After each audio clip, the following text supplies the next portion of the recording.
Alors la naissance du projet, je crois qu'elle est, à la base, toujours venir du mouvement unitaire, du syndicat unitaire, quand on revendiquait ce prix du lait à un franc. Après, je ne vais pas rentrer dans les détails parce que ça a pris vraiment beaucoup. Ensuite, on a eu, il y a 2 ans en arrière, une renaissance, je dirais, en relançant ce projet du lait équitable avec des nouvelles personnes, un nouveau comité. Et puis là, je dirais, dans cette évolution, ça a fait qu'on a voulu être indépendant par rapport au syndicat. C'est que si on est une coopérative du lait équitable, on est des producteurs de lait, puis qu'on doit négocier avec des acheteurs de lait, on ne peut pas être dans le combat. Je pense qu'il fallait bien différencier les deux choses entre ceux qui font de la défense professionnelle, qui est un syndicat de défense professionnelle communautaire, et la coopérative lait équitable aujourd'hui qui travaille, qui démarche, qui cherche à trouver des partenaires commerciaux.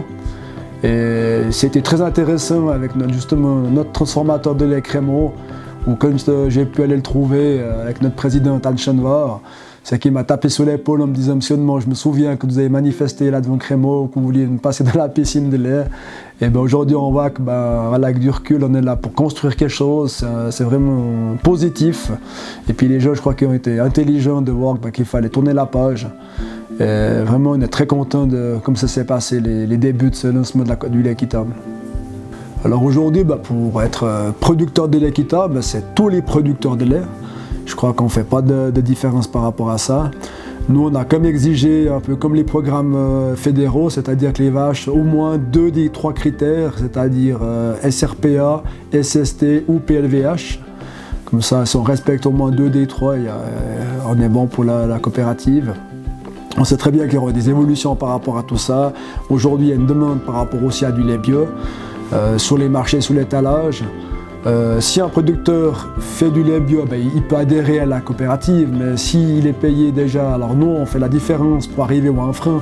Donc si admettons on a un producteur de lait de fromagerie, gruyère bio qui a déjà un frein du litre, ça veut dire qu'il ne va rien retoucher de la coopérative. Parce que nous vraiment on paye la différence pour arriver à un frein. Donc c'est pas l'intérêt, mais s'il y a du lait bio industriel, on fera la différence pour arriver à un frein.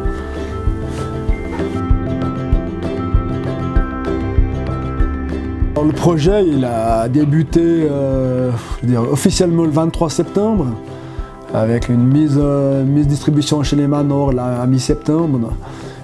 C'était vraiment très très favorable. On a pas mal démarché sur la fin de l'année dans les magasins Manor Suisse romande. C'est vrai qu'aujourd'hui le petit bémol c'est un petit peu en Suisse allemande. C'est un peu le manque de force, mais comme on a plus que doublé les coopérateurs aujourd'hui, on était 14 à la base, la création de la coopérative lait équitable. Aujourd'hui, on est 39 producteurs de lait de cette coopérative. Donc avec des producteurs alémaniques, quelques producteurs du Tessin aussi. Donc on espère vraiment qu'on puisse trouver du lait dans toute la Suisse, du lait équitable partout. Et c'est vraiment, je pense, normal que les gens puissent être rémunérés correctement pour leur travail.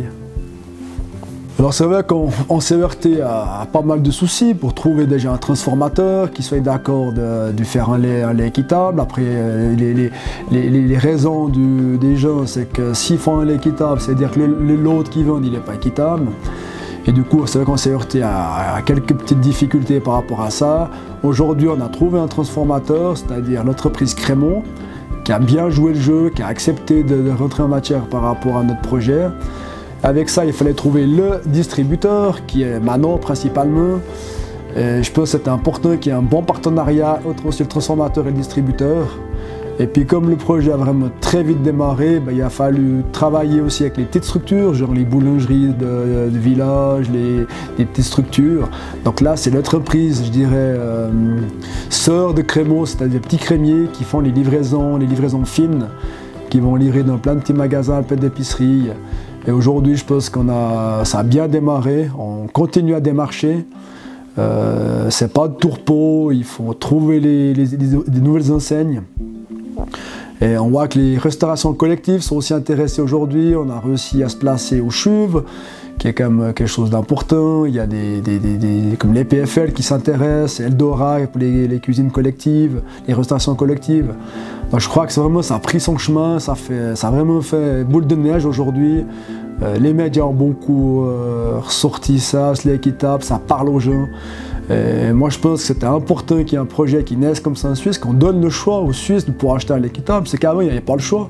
Celui qui ne peut pas se permettre ou qui ne veut pas acheter un lait équitable, ben, il a le droit.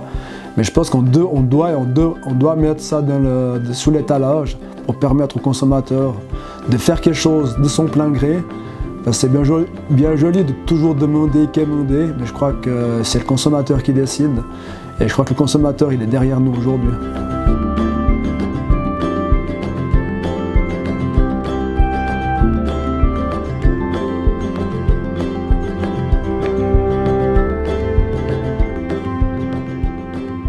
Alors, comment on a fait le système pour que ce soit plus ou moins correct, puis comme favoriser l'exploitation familiale, c'est qu'en fait, on ne peut pas engager plus que 50% que son volume de lait produit annuellement, mais au maximum 180 000 litres de lait. Alors, le 180 000, voilà, c'est celui qui a 360 000, ça lui fait 180 000, celui qui a 200 000, ça lui fait 100 000. Et même les producteurs de fromage qui ont des petits quotas, parce qu'on part du principe que voilà, un producteur de gruyère mais qui n'aurait que 150 000 litres de lait peut aussi faire partie de la coopérative. Par contre, les grosses exploitations avec des 500, 600 000 litres de lait ne peuvent pas figurer, donc ils sont fromageries et figurer dans la coopérative.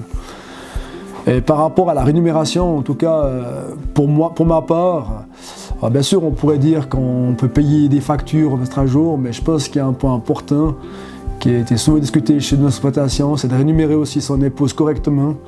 Et aujourd'hui, je pense, un bon cheval de bataille, ce qui s'est passé ces derniers temps. Et en tout cas, nous, cette plus-value, je vais essayer de la valoriser par rapport à ça, par rapport à un salaire correct à mon épouse.